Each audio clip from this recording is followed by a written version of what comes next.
It's Monday, June 6th, and I'm walking up the K&P Trail north of White Lake Road. It's cloudy and about 13 degrees. We're just going to head up the trail here for a few kilometers. Might get up to the bridge where we often go.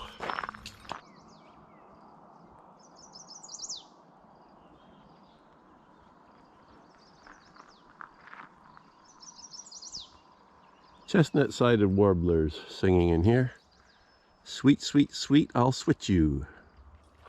You know, as humans, I think it's fair to say that at some point in our lives, or maybe multiple points in our lives, we've all felt feelings of loneliness, like we were detached from the rest of society, or perhaps the rest of our family or friends at certain times, or just felt alone in the world generally.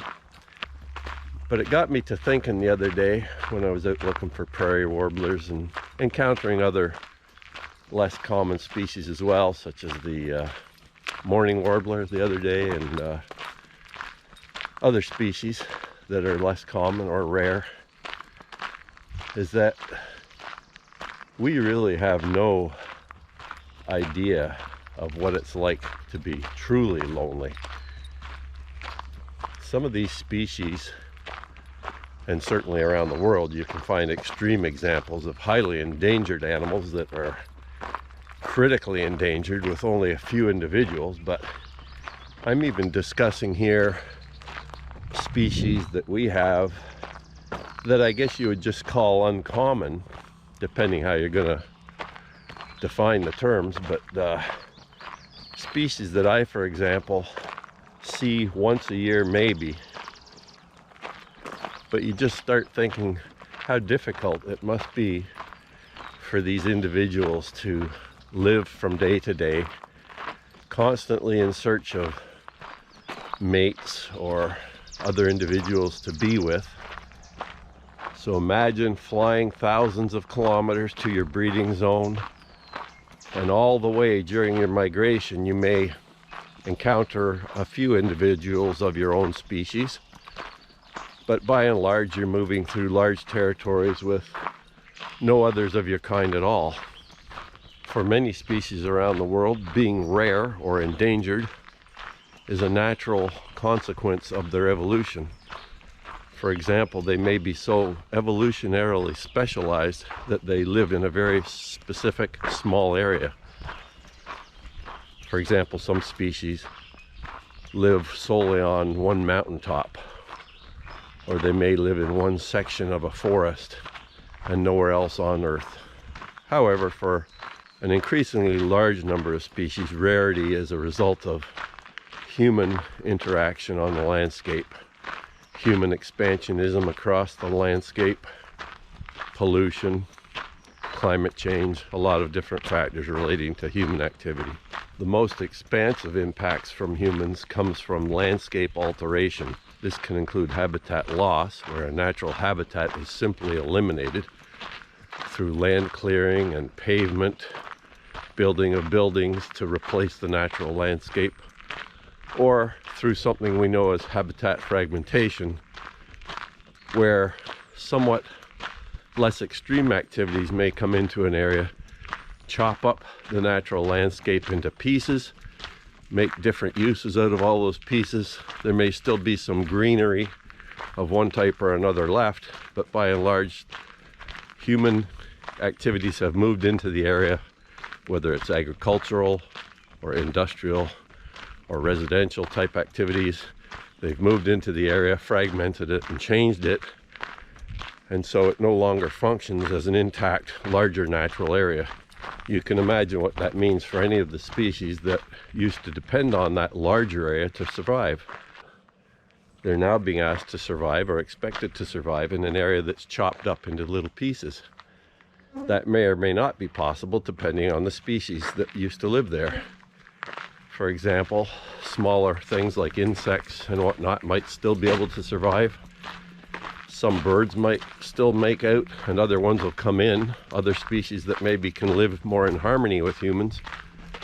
But for the ones that require larger area of undisturbed forest or field or whatever habitat was there originally, they may not be able to survive. And species like snakes and turtles, mammals that roam on the ground, they may be totally disrupted and not be able to survive there anymore. And it's actions like that, or outcomes like that, that then create situations where species will become less and less common and more rare, and some may even be extirpated from a specific area. This is how animals become rare, animals and plants.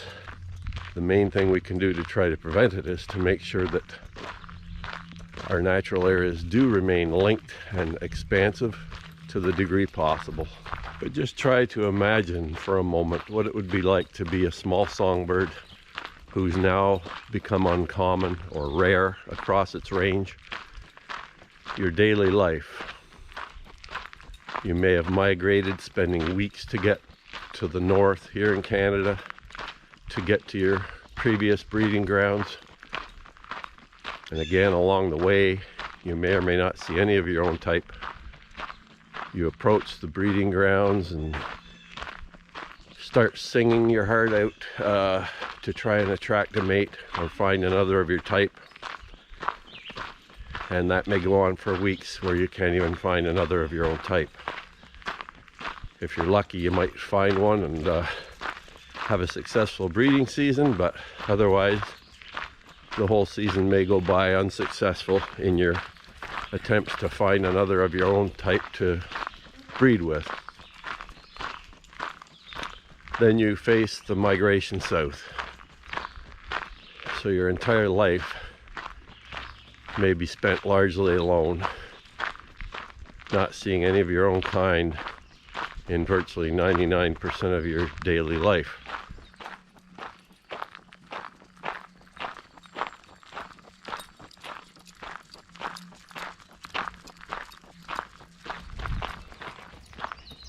So the purpose of this discussion is more than to simply point out that many of these creatures must be living an extremely sad existence, one of constant search without results, one of extreme energetic use without positive benefits, but also to simply point out the futility of their lives in a lot of ways. They spend their entire lives traveling and searching and trying to attract, and yet for many such individuals they will be unsuccessful at finding other mates or partners or traveling companions, so they live their lives isolated and alone for the most part in attempts to carry on the species, and yet for many they will not succeed. Just thought I'd throw that out there as some food for thought, because all the species we have are in a constant state of flux, not only within their populations but as individuals. For the common species, life can go on fairly simply, as far as at least finding others to carry on the population with. But for those that have become rare on the landscape, it can be a trial that never ends and often never succeeds in a positive outcome. Just at the main marsh bridge here, after 5.5 kilometers walking north, and it's 8:33. May walk a little bit further north here just to see what's up here. I haven't been up here for a while. So here's one example of many along the trail today where the snapping turtle eggs have been dug up, probably by raccoons or skunks or some other scavenger predator type animal. So they have to lay thousands of eggs within the population for many of them to survive at all. A lot of them along this trail get dug up. Here's another example. It also brings up the point that trails like this are good conduits for predators to walk along at night and sniff out the turtle nest. So in some ways, a large gravel structure like this might be a hindrance to the turtles, even though it allows them to nest here. Many of the nests get predated.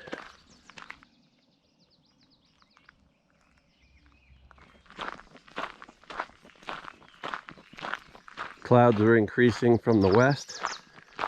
I anticipate rain here probably within an hour or so, so we're heading back. We had gotten about 1 kilometer or more north of the bridge and just decided to head back based on the radar that I was looking at. Another nest destroyed. So, like the difficulties of animals that are rare, being able to find mates and reproduce and carry on their species, even for relatively common things like snapping turtles or other turtles along here, the chance of successful breeding is quite limited. You can see all the digs.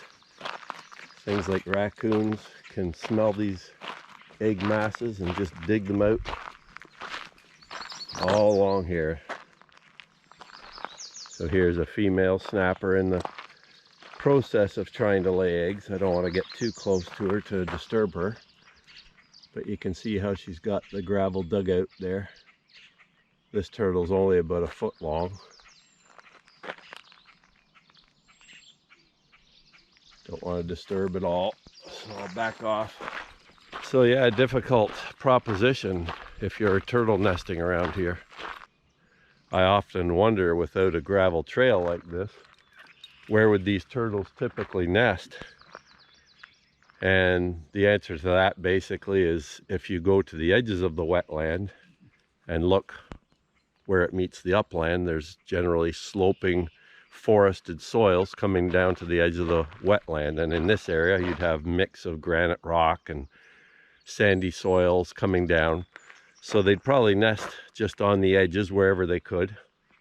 And sometimes within the body of the wetlands themselves, in the central areas, you might find little outpocketings of upland, maybe even some beach-like sediments, so they can pick areas like that to nest in. Certainly a big gravel corridor like this is very attractive to them, but it does bring up that question of whether this unduly attracts turtles to nest in it, and then also unduly exposes them to increased predation risk, because predators learn quickly, and it's also easier for the predators to move along here at night, as you can imagine.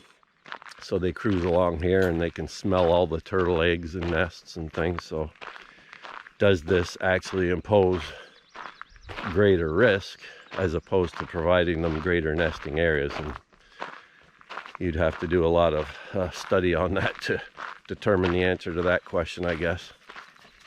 But unfortunately, when they do nest here, they not only have predators digging up the eggs, but I'm always surprised how many turtles I find run over on this track, small and large. I've even seen 10-inch long Blandings turtle run over on this track, which to me is just ridiculous, because most people are going along in ATVs and they should clearly be able to see a Blandings turtle if it's out on the trail. I mean, what excuse do you have for running over a 10-inch long turtle that's shaped like a helmet? You're either blind or you're just totally speeding, which is probably the case, flying along, may not see it until the last second and then you run over it. Or another scenario, you're just one of these half-cocked individuals that could care less and they just run over them. The wetland we just looked at with the snapping turtles is a large interconnected maze of wetlands all through this area. So this trail's impact on the turtles, whether positive or negative overall, may have a relatively low impact on turtles within all these interconnected wetlands.